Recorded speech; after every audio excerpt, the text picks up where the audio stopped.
Songezo, today is really an opportunity to have an honest conversation. Yeah. And really to get an understanding of Rise Mzansi, its objective, its reason for existence, its DNA, and very importantly, as we're running into an election, and this is the period where I always say that you all of a sudden see John Steenhuisen and Julius Malema and Cyril Ramaphosa, and perhaps you starting to kiss babies and go to communities and do weird things, right?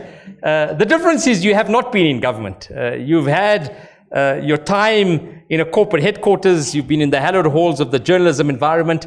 I want to flip things. I want to ask you, before you tell us about Rise Mzansi, tell us about your upbringing, where you grew up, your story. I'm from a place called Mkanduli in the Eastern Cape. Most people don't know it because if you blink, you miss it. Unless it's in December and all of us are back from Joburg and Cape Town, and then you can't drive through. But and it's all the GP cars there then. Yeah, exactly. But I'm from Mkanduli, and my mother still lives there. My mom had me when she was 19. She's a single parent.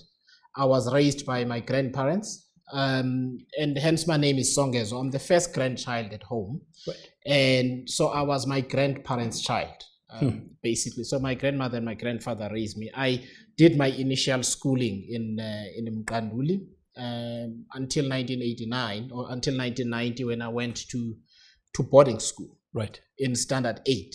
I'm old enough to have voted in 94. So it was Standard 8 back then. And I initially, after leaving high school, I'd wanted to be a journalist actually in high school. Right.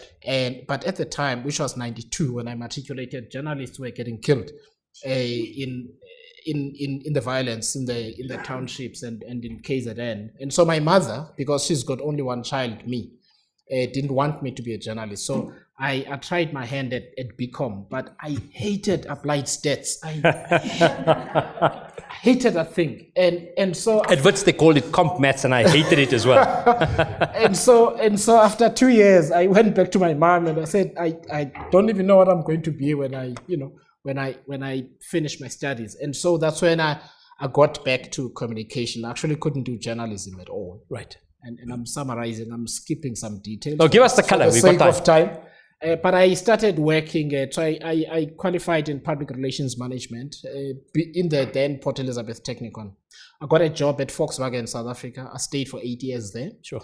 And then I left, came up here to Joburg. I worked for Extrata PLC. Right. For 7 years. And then when Glencore took over, I left. And for my sins, I told Peter Bruce I was leaving and I was going to take a year off to write my first book. Sabbatical. Yeah, it was a sabbatical. And he invited me to come and work at the Financial Mail to write features and a couple of things. And 11 months later, I was asked to be Business Day editor. Sure. And so I edited Business Day for 2 years, which had a very profound effect on my life. And then upon leaving Business Day, I was actually going to Business Leadership South Africa, right, as chief executive designate. Wow. And then I hope Tero is not here. And then Maria came and asked me to come over to ABSA because the whole Barclays changeover was about to happen. It was a big piece of work, and I thought that would be really good for my own experience. I'd had 100 people at Business Day. Working for the Business Day brand, and at ABSA I was going to have a similar sized team, but doing more things, CSI, communication, and so on. And I stayed there until 2021. How long were you there for? How many years? 5 years. Okay. I was there for 5 years at ABSA, 5 years and a few months. And then we started Rivonia Circle, which is a non-profit company, the think tank. And it effectively gave birth to Rise Mzansi as we have it. So that's me.